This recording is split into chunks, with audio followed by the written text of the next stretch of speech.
बिस्मिल्लाहिर्रहमानिर्रहीम अस्सलामुअलैकुम।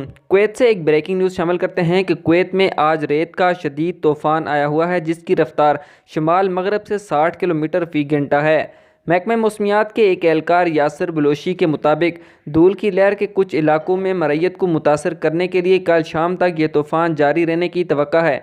उन्होंने तमाम लोगों से अपील की है कि वो कुवैत की अपनी सरकारी वेबसाइट www.met.gov.kw के साथ साथ इनकी ऐप कुवैत मेट पर हर टाइम मौसम की ताज़ा तरीन अपडेट को देखते रहें। इसके अलावा अमीर देवान का कहना है कि हिस्बाइंस दी अमीर फुटबॉल कप का फ़ाइनल मैच जो पीर को होना था, मौसम की ख़राबी की वजह से मुलतवी कर दिया गया है। इसके अलावा कुवैत के मुख्तलिफ इलाकों से कुछ वीडियोज़ मौसूल हुई हैं, जिनको आप स्क्रीन पर देख सकते हैं कि कितना शदीद तूफ़ान है। तमाम लोगों से कहा गया है कि तूफ़ान में बाहर निकलने से गुरेज करें और एहतियाती तदबीर को मुकम्मल तौर पर इख्तियार करें। इसी के साथ कुवैत एयरपोर्ट से खबर है कि DGCA के मुताबिक मुल्क में गर्द गुबार की वजह से कुवैत की रियासत में फ़ज़ाई ट्रैफिक आज बरोज़ पीर 23 मई को मकामी वक्त के मुताबिक दोपहर 2:20 से आर्जी तौर पर मुअत्तल कर दी गई है।